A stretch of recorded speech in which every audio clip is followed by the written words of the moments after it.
Next one is nidra. Sure, sleep. Sleep.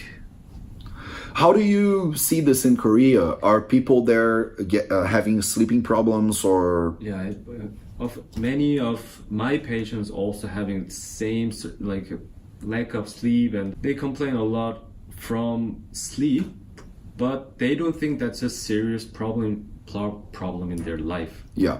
They have a lot of problems with sleeping, but they don't think it as a the part of health. Sure. So yeah, that's the... So when I teach my students about sleep, I usually really emphasize a few ideas that I think are really, really important. So the first idea is, how much sleep do you think you need? Okay. So everyone knows how many hours they think they need. Mm-hmm. So maybe I'll ask you how many hours you need. You say 8 hours. Mm-hmm. Some people I ask, they say 7 hours. Yeah. So I'm asking you what you feel. I'm not asking your doctor how many hours you need. Maybe you need 9 hours. Mm-hmm. Some people need 5 hours and they think they're amazing and they feel good. So, okay. So first thing, understand how many hours you need. So I personally, 7 hours is really good for me. I feel good. I wake up alive, energetic. I want to tackle my day. Sometimes I want to sleep a little bit more, like 8 hours. If I'm working out a lot, if I'm a little bit more tired, a little bit more stressed, I will sleep a little bit more. So I know how many hours I need, and I need to respect that. Okay. That's the number one step. How do you do that? If I'm going to bed, I'm going to sleep at midnight, and I need 7 hours, yeah. I know I should wake up at 7. That's not Ayurveda, it's math. Okay. It's basic school math. If you sleep at midnight and you will wake up at 6, but you think you need 7 hours, it's not Ayurvedic medical problem, it's math problem. You need 7 hours, you sleep 6 hours. Now 1 hour is missing. Every day 1 hour is missing. In 1 week, 7 hours is missing. In 1 month, 30 hours is missing. In 1 year, 365 hours is missing. If you're missing 365 hours of sleep, you are tired. You're gonna be tired, your immunity is gonna go down, it's not gonna be good. So if every day you go to bed at midnight, you wake up at 6 because you have to go to work, you have to take your children to school, something. Yes. And you know, if I ask you how many hours you need and you tell me I need 7 hours, you're gonna be tired. Yes. You need 7, you're sleeping 6. That's not good. So when how many hours you need, you should put that in practice. You should make that priority in your life. Okay. You're going to sleep at 11, you need 8 hours, you should wake up at 7. That's math, basic math. So do the math and respect it, because you know you're not going to get enough sleep. And then Sunday comes and people want to sleep 12 hours on the Sunday. And then their lives is just unbalanced. So they wake up early again, they are tired all day, they need coffee in the morning, and then they don't feel good, and then they are stressed because they drink too much coffee, and then they have to take some pill now to sleep. It's crazy what people are doing nowadays. We are living like a crazy life. We are expecting very different results doing the same things. We are expecting in the morning to be very fresh, yes. But we're not even sleeping the amount of hours we know we need. So you go to bed at midnight, you wake up at 5, and when I ask you how many hours you need, you say I need 8 hours.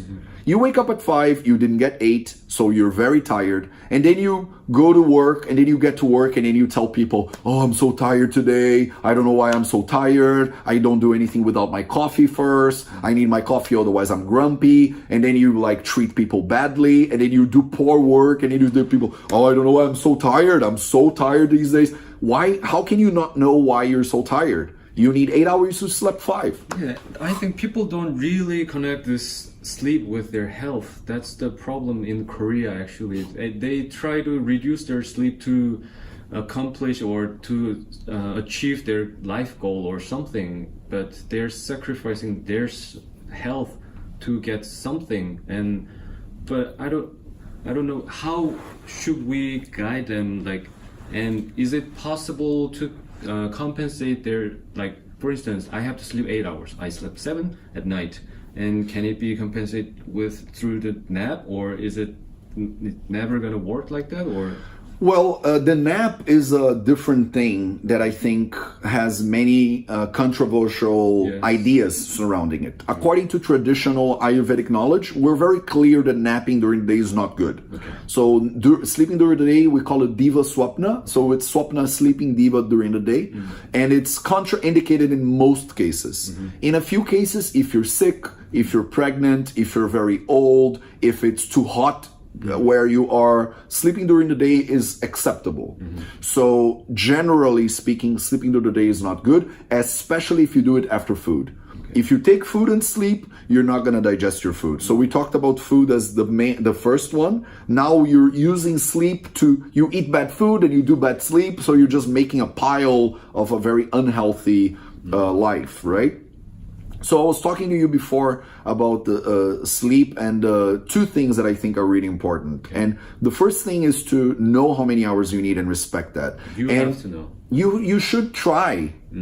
See how you feel when you wake up. Okay. And this will also change. You cannot say, I need 8 hours and I will need 8 hours forever. No, sometimes you're more tired. Sometimes you're more sleepy. Sometimes you're pregnant. Sometimes you're older and you will need more sleep, or you need less sleep, and you need to think about it and respect that. Okay. So second thing that I think is important, you need to prepare for it. So you're saying people don't connect sleep with their health, but even this is not an Ayurvedic only view. There's a lot of modern science behind sleep, and how if you sleep better, you're more productive, you're smarter, you're more beautiful, your skin looks nicer. So, and everyone knows this. We know if we sleep less, we have these huge dark spots on the eyes and our skin looks weird. It's not like we need to believe in some Indian god or do puja in some Indian temple and then wear Indian clothes. It's obvious. Everyone knows when you wake up from 3 hours of sleep during the night, you cannot think properly, your skin looks awful, you're not going to behave in a good way. So there's a very clear, obvious connection.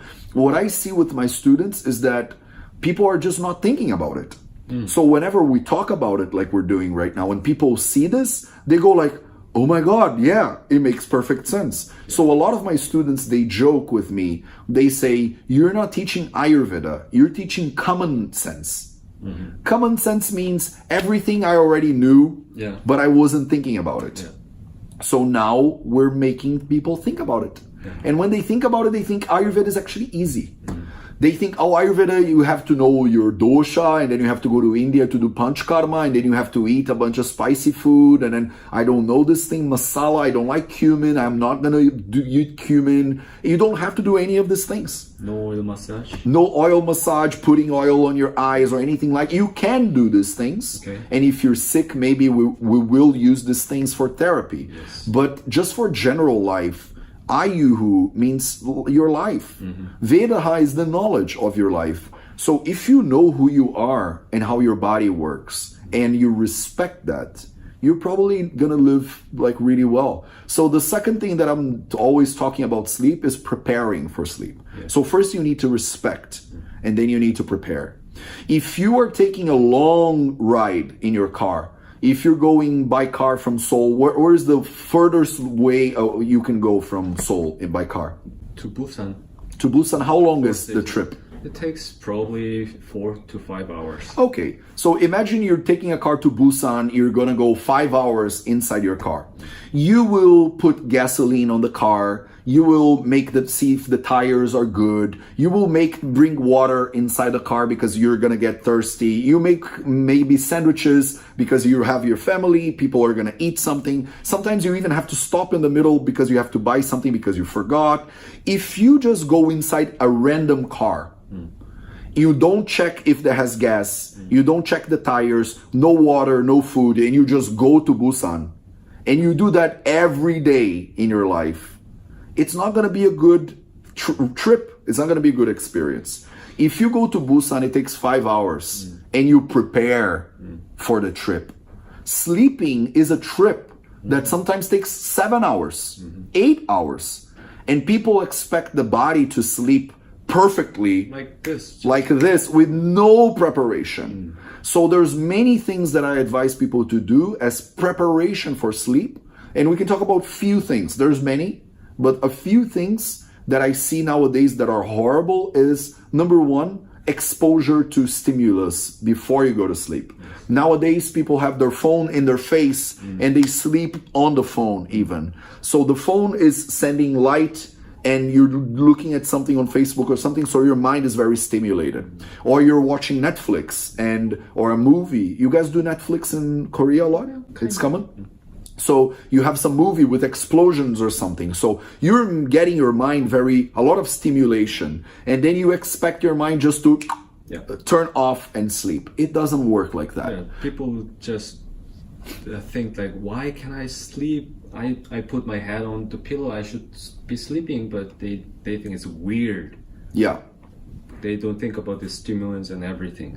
Yeah, from the modern perspective, there is a hormone called melatonin, which is very important for that. And melatonin reaches its peak in production 4 hours after the last contact with blue or white lights. I'm forgetting the words in English. So last time you had contact with blue or white light, 4 hours later is the peak production of melatonin. That happens for a reason. We evolved in the savannah with no lights, no artificial lights. So the last time we have light is when the sun goes down. 4 hours more or less after the sun goes down. Imagine the sun goes down at like 6 o'clock because it's equator. It's the savannah, right? 6 o'clock, 7 o'clock. So 7, 6, like 7, 8, 9, 10, or 11 more or less is when you have peak melatonin production in your brain. And then you get very sleepy and then you go to sleep. You go to sleep maybe 10, 11. You wake up when the sun is rising, maybe 5 o'clock, 6 o'clock or something like that. Then this is your natural sleeping cycle. We call it circadian rhythm. So that's your natural rhythm of your body, right? If you have some exposure to stimulation and light just before you go to sleep, your mind, your brain is still going to be excited. The melatonin is not going to be good. So nowadays in our countries, people are taking melatonin. Yes. They do that in Korean also? Yes. So they take melatonin and they use the phone. Yeah. So you're trying to give your brain, your body more melatonin so you can get a good sleep, but you're still watching some show on Netflix, Game of Thrones, until 1 o'clock in the morning. It's insane. So I tell people, prepare for your sleep. If you want to have good sleep, you should stop using electronics before maybe 1 hour, before 2 hours. And people say, Matthew, you're crazy. It's impossible to do that. And I always ask them, what did you do 10 years ago? 10 years ago, 15 years ago, no one had internet, no one had smartphones. Ask your parents or your grandparents, what did they do at night? They used to talk, they used to sit, they used to play some game, they used to read a book. They used to do something that is not so exciting for the mind. And then you can maybe go and get a good night of sleep. So prepare for sleep and try to make your body, like reduce the lights in the house, for instance. I tell patients, just make the lights more like similar to a cave or to no bright lights, no white lights, just like a small lamp. You read a book, talk to your family, maybe play some games, do something that is chill and calming before you go to sleep. Maybe 10 minutes before the time that you want to sleep, you're doing some meditation or relaxation. You put some calm music and you're just like into the, preparing your body for this big trip, 7 hours, 8 hours trip. That your body is going to be relaxing, it's going to be balancing your hormones, it's going to be making all the cleaning. It's when you're in a hotel room like we are right now. Sleep is when you go out of the room and inside all the people from the cleaning come. Yeah. They will adjust the bed, they will clean the room, they replace the towels, they make the room clean again so you can use it the next day. That's sleep. Sleep is making your body clean and ready for the next day. So it can be like a matter of practice then. Of course, like everything in life, if you don't prepare for it, it's not going to be good. So health doesn't happen like this. Of course not. It's like I am training now to run an Ironman. So an Ironman is a triathlon thing. We do swimming, biking, and running. Where is it happening? I'm doing it in Rio, in Brazil. But Ironman happens all over the world, right? And 2 years ago, I ran the New York Marathon. So running a marathon is 42.3 kilometers. Yes. If you're going to run more than 40 kilometers and you don't prepare, you're not gonna make it. You're gonna start and then you're gonna die. So I am preparing for 1 year to do an Ironman. Every day I'm doing some work. If you're gonna achieve something great in life, and if you're gonna have good health, you have to prepare for it. Every meal you eat should be good. Every time you're doing something, you should think about your health. Your body is everything you have to experience life and to experience a good life. If you don't take good care of your body, how can you expect? It's like when you have a car and you don't take care of the car and you expect to have a good car. No one will do this. Actually, a lot of people actually spend more time taking care of car than taking care of body. So they clean the car nicely, they put the best petrol, they only want the best petrol. And they also change the oil, they change the tires, they even change the car. Every 2 years they buy a new car because... Put more cosmetics and change their clothes fancy and, Yeah. they can do it. Just external care, but not internal care. If you take better care of your car or of your apartment than you take care of your body, you're probably going to have a very clean apartment and a very dirty, unhealthy body.